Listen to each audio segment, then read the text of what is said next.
ನಿಮ್ಮ ಹಳೆ ಒಡವೆನ ಅಧಿಕ ಬೆಲೆಗೆ ಮಾರಬೇಕೆ? ಅಟಿಕಾಗೆ ಕಾಲ್ ಮಾಡಿ 8880 ಅಟಿಕಾ ಗೋಲ್ಡ್ ಕಂಪನಿ. ಶಾಗ್ಯ ಅರಣ್ಯ ವ್ಯಾಪ್ತಿಯಲ್ಲಿನ ಎನ್ಕೌಂಟರ್ ಪ್ರಕರಣದ ಕಿಚ್ಚು ಇವತ್ತು ಕೂಡ ತಣ್ಣಗಾಗಿರಲಿಲ್ಲ. ಇಡೀ ರಾತ್ರಿ ಹನ್ನೂರಿನಲ್ಲಿ ಧರಣಿ ಕುಳಿತ ಕುಟುಂಬಸ್ಥರು ಆಕ್ರೋಶದ ಕಣ್ಣೀರನ್ನ ಹಾಕಿದ್ರೆ, ಇತ್ತ ಮೈಸೂರಿನಲ್ಲೂ ಕುಟುಂಬಸ್ಥರ ಆಕ್ರಂದನ ಮುಗಿಲು ಮುಟ್ಟಿತು. ಕೊನೆಗೂ ಕೂಡ ಹರಸಾಹಸ ಪಟ್ಟು ಹೋರಾಟದ ಕಿಚ್ಚನ್ನ ಸ್ಥಳೀಯ ಶಾಸಕರು ಕೂಡ ಕೊಟ್ಟ ಭರವಸೆಯನ್ನು ಅಷ್ಟಕ್ಕೂ ಇವತ್ತು ಏನೆಲ್ಲ ಆಯ್ತು ಅನ್ನೋ ಕಂಪ್ಲೀಟ್ ರಿಪೋರ್ಟ್ ಇಲ್ಲಿದೆ ನೋಡಿ. 3 ಹೆಣ ಉರುಳಿಸಿದ್ದಾರೆ, ಹೆಂಡತಿ ಮಕ್ಕಳು ಅನಾಥವಾಗಿವೆ. ಅಹೋರಾತ್ರಿ ಧರಣಿ, ಭಾನುವಾರವೂ ಹನೂರಿನಲ್ಲಿ ಆಕ್ರೋಶ. ನಮಗೆ ನ್ಯಾಯ ಬೇಕು, ಶೂಟ್ ಮಾಡಿದವರನ್ನ ಕರೆಸಿ ಅಂತ ಪಟ್ಟು.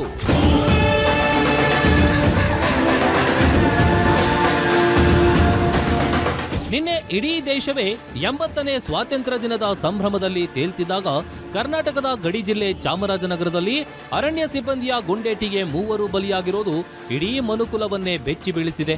ಶಾಗ್ಯದಲ್ಲಿ ಅರಣ್ಯ ಕಚೇರಿ ಧ್ವಂಸ ಮಾಡಿದ ಗ್ರಾಮಸ್ಥರು ಹನೂರಿನಲ್ಲೂ ಆಕ್ರೋಶದ ಕಟ್ಟಿಯೊಡೆದಿತ್ತು. ನ್ಯಾಯಕ್ಕಾಗಿ ಅಹೋರಾತ್ರಿ ಧರಣಿ ಮಾಡಿದ ಕುಟುಂಬಸ್ಥರು ಇವತ್ತು ಕೂಡ ತಾಲೂಕು ಕೇಂದ್ರದ ಪೊಲೀಸ್ ಠಾಣೆ ಮುಂದೆ ಪ್ರತಿಭಟನೆ ಮಾಡಿದ್ದು, ಪೊಲೀಸರ ಜೊತೆ ವಾಗ್ವಾದವೇ ನಡೆದಿದೆ.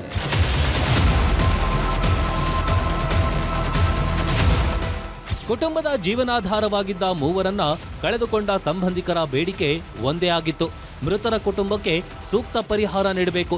ಜೀವನಾಧಾರ ಕಳೆದುಕೊಂಡ ಕುಟುಂಬದ ಸದಸ್ಯರಿಗೆ ಸರ್ಕಾರಿ ಉದ್ಯೋಗ ಕೊಡಬೇಕು. ಜೊತೆಗೆ ಕಾವೇರಿ ವನ್ಯಜೀವಿ ಧಾಮದ ಹಿರಿಯ ಅಧಿಕಾರಿಗಳನ್ನ ಹಾಗೂ ಶೂಟೌಟ್ ನಡೆಸಿದ ಸಿಬ್ಬಂದಿಯನ್ನ ಕೂಡಲೇ ಅಮಾನತುಗೊಳಿಸಿ ಕಠಿಣ ಶಿಕ್ಷೆ ವಿಧಿಸಬೇಕು. ಈ ಬೇಡಿಕೆಗಳನ್ನ ಇಟ್ಕೊಂಡು ಜನ ರೊಚ್ಚಿಗೆದ್ದಿದ್ರು. ಉನ್ನತಾಧಿಕಾರಿಗಳು, ಜಿಲ್ಲಾಧಿಕಾರಿಗಳು ಹಾಗೂ ಮಂತ್ರಿಗಳು ಬಂದು ಮನವಿ ಮಾಡಿದ್ರು. ಪ್ರತಿಭಟನಾಕಾರರು ಜಗ್ಗಲಿಲ್ಲ. ಯಾವ ಅಧಿಕಾರಿಗಳ ಮಾತಿಗೂ ಬಗ್ಗದ ಪ್ರತಿಭಟನಾಕಾರರ ಬಳಿಗೆ ಹನೂರು ಶಾಸಕ ಮಂಜುನಾಥ್ ಆಗಮಿಸಿದ್ರು. ಸ್ಥಳದಲ್ಲೇ ನಿಂತು ಕುಟುಂಬಸ್ಥರ ನೋವು ಆಲಿಸಿದ ಶಾಸಕರು 15 ಲಕ್ಷ ರೂಪಾಯಿ ತಕ್ಷಣದ ಪರಿಹಾರ ಹಾಗೂ ಕುಟುಂಬದ ಸದಸ್ಯರಿಗೆ ಸರ್ಕಾರಿ ಉದ್ಯೋಗ ಕೊಡಿಸುವ ಭರವಸೆ ನೀಡಿದ್ರು. ಉನ್ನತ ಮಟ್ಟದ ತನಿಖೆಗೆ ಆಶ್ವಾಸನೆ ನೀಡಿದ ಬಳಿಕವಷ್ಟೇ ಹೋರಾಟಗಾರರು ಶಾಸಕರ ಮಾತಿಗೊಪ್ಪಿ ಧರಣಿ ಕೈಬಿಟ್ಟಿದ್ದಾರೆ. ಸರ್ಕಾರ ಈಗ 5 ಲಕ್ಷ ರೂಪಾಯಿ ಘೋಷಣೆ ಮಾಡಿದೆ. ಉಳಿದಂತೆ ಇನ್ನೂ 10 ಲಕ್ಷ ರೂಪಾಯಿ ನಾನು ನನ್ನ ವೈಯಕ್ತಿಕವಾಗಿ ಮತ್ತೆ ಉಳಿದಂಗೆ 10 ಲಕ್ಷ ರೂಪಾಯಿ ಒಂದು ಸಂಕ್ರಯ ಮಾಡ್ತಾ ಇದ್ದೀನಿ. ಒಂದು ಕುಟುಂಬಕ್ಕೆ 15 ಲಕ್ಷ ರೂಪಾಯಿ ತಾತ್ಕಾಲಿಕವಾಗಿ ಅವರಿಗೆ ಪರಿಹಾರನ ಕೊಡ್ತಕ್ಕಂಥ ಕೆಲಸ ಮಾಡ್ತಾ ಇದ್ದೀನಿ. ಇದು ಭಾಳ ಆ ಕೆಲಸ ನಾನು ಏನು ಮಾಡಿದ್ದೀನಿ ನನ್ನೊಬ್ಬನಿಗೆ ಗೊತ್ತು. ಸೊ ಆ ಕೆಲಸ ಆಗ್ತಾ ಇದೆ. ಸೊ ಯಾಕೆಂದರೆ ಅವರ ಒಂದು 5 ಲಕ್ಷ ರೂಪಾಯಿ ಮಾತ್ರ ಘೋಷಣೆ ಆಗಿದೆ. ಉಳಿದಂಥದ್ದು CM ಜಿಲ್ಲಾಧಿಕಾರಿಗಳು ಕೊಡ್ತಾರೆ, ಸರ್ಕಾರ ಕೊಡ್ತಿದೆ, ಅದು ಆಗ್ತಿದೆ. ಇನ್ನು ಉಳಿದಂಗೆ 10 ಲಕ್ಷ ರೂಪಾಯಿ, ಒಟ್ಟು 15 ಲಕ್ಷ ರೂಪಾಯಿ ಒಂದು ಕುಟುಂಬಕ್ಕೆ ಇವತ್ತು ಅವ್ರು ತಲುಪಿಸ್ತಾ ಇದ್ದಾರೆ. ಇತ್ತ ಹನೂರಿನಲ್ಲಿ ಎನ್ಕೌಂಟರ್ ಕಿಚ್ಚು ತಣ್ಣಗಾಯ್ತು ಅನ್ನೋಷ್ಟರಲ್ಲಿ ಮೈಸೂರಿನ KR ಆಸ್ಪತ್ರೆ ಆವರಣದಲ್ಲಿ ಮತ್ತೊಂದು ಆಕ್ರೋಶ ಸ್ಫೋಟಗೊಂಡಿತ್ತು. ಪೊಲೀಸರು ತಮ್ಮ ಅಮಾಯಕತೆಯನ್ನ ದುರುಪಯೋಗಪಡಿಸಿಕೊಂಡು ಪಂಚನಾಮೆ ಹೆಸರಲ್ಲಿ ಸಹಿ ಪಡೆದು ತಮ್ಮ ಒಪ್ಪಿಗೆ ಇಲ್ಲದೆ ಮರಣೋತ್ತರ ಪರೀಕ್ಷೆ ನಡೆಸಿದ್ದಾರೆ ಎಂದು ಮೃತರ ಸಂಬಂಧಿಕರು ಗಂಭೀರ ಆರೋಪ ಮಾಡಿದ್ರು. ಮೃತ ಪೀಟರ್ ಸಹೋದರಿ ಮಾರ್ಗರೇಟ್ ಪೊಲೀಸರ ನಡವಳಿಕೆ ವಿರುದ್ಧ ಆಕ್ರೋಶ ಹೊರಹಾಕಿದ್ರು.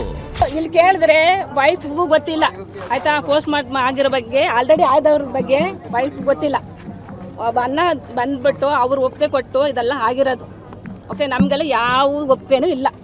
ನಮಗೆ ಇದು ಒಂದು ನ್ಯಾಯ ಸಿಗದೆ ನಾವು ಯಾವುದು ಒಪ್ಕೊಳ್ಳಲ್ಲ ಸರ್. ಇದೆಲ್ಲ ನಮ್ಮನ್ನ ಯಾಮರಿಸ್ತಾ ಇದ್ದಾರೆ ಸರ್, ಯಾಮರಿಸ್ತಾ ಇದ್ದಾರೆ. ಅದು ಕೊಡಿಸ್ತೀವಿ, ಇದು ಕೊಡಿಸ್ತೀವಿ, ನ್ಯಾಯ ಕೊಡಿಸ್ತಾ, ಇದು ನ್ಯಾಯ ಅಂತೂ ಕೊಡಿಸ್ತಾ ಇಲ್ಲ. ಅಲ್ಲಿ ಯಾವ ಮಂತ್ರಿಗಳು ಬಂದಿದ್ದಾರೆ? ಇಲ್ಲಿ ಯಾರು ಬಂದಿದ್ದಾರೆ? ಯಾರು ಬಂದಿಲ್ಲ ಇದುವರೆಗೂ. ಇಲ್ಲೂ ಯಾರು ಬಂದಿದ್ದಾರೆ? ಸುಮ್ಮನೆ ಹೇಳ್ತಾ ಇದ್ದಾರೆ. ಸುಮ್ಮನೆ ಹಂಗೆ ಬೇಟೆಗೆ ಹೋದ್ರು, ಅದಾಯ್ತು. ಇನ್ನೊಂದು ವಿಷಯ, ಬೇಟೆಗೆ ಹೋದ್ರು, ಶೂಟ್ ಮಾಡಿದ್ರು, 2 ಗನ್ ಹಿಡ್ದಿದೀವಿ, ಮಾಂಸ ಸಿಕ್ಕಿದೆ ಅಂತ ಹೇಳ್ತಾ ಇದಾರಲ್ಲ. ಎಲ್ಲಿ ಸರ್ ಪ್ರೂಫು?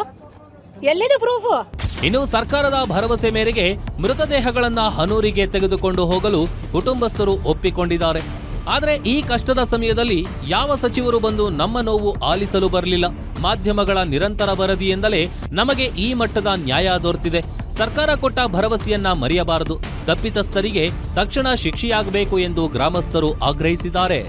ನಮಗೆ ಬೇಕಾಗಿರೋದು ಪಾಪ ಇಷ್ಟು ಜನ ಭರವಸೆ ಕೊಟ್ಟ ಮೇಲೆ ಅವರು ಏನೋ 4 ಇವಾಗ ನಮ್ಮ ಅರಣ್ಯ ಸಚಿವರು MLAs ಎಲ್ಲ ಕೊಟ್ಟಿದ್ದಾರೆ ಸರ್.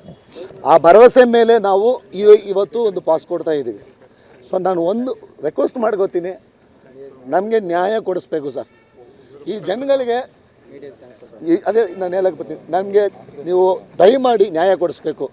ಕೊನೆಯದಾಗಿ sir, I want to thank each and every people those who supported. It is ಅಲ್ಲಿ ಸ್ಪೆಷಲಿ ಸರ್ ಮೀಡಿಯಾ ಪೀಪಲ್. ನಾನು ಏನೋ ಅಂದ್ಕೊಂಡಿದ್ದೆ ಸರ್ ಕೆಲವೊಂದು ಸಲ ಇವರು ಬರೀ ಏನು ಅಂತ ನನಗೂ ಒಂದು ಬ್ಯಾಡ್ ಒಪಿನಿಯನ್ ಇತ್ತು ಸರ್ ನಿಮ್ಮ ಮೇಲೆ ಬೇರೆ ವಿಷಯದಲ್ಲಿ. ಆದರೆ ಇವತ್ತು ನಾನು ಹೇಳ್ತೀನಿ sir, I am really sorry.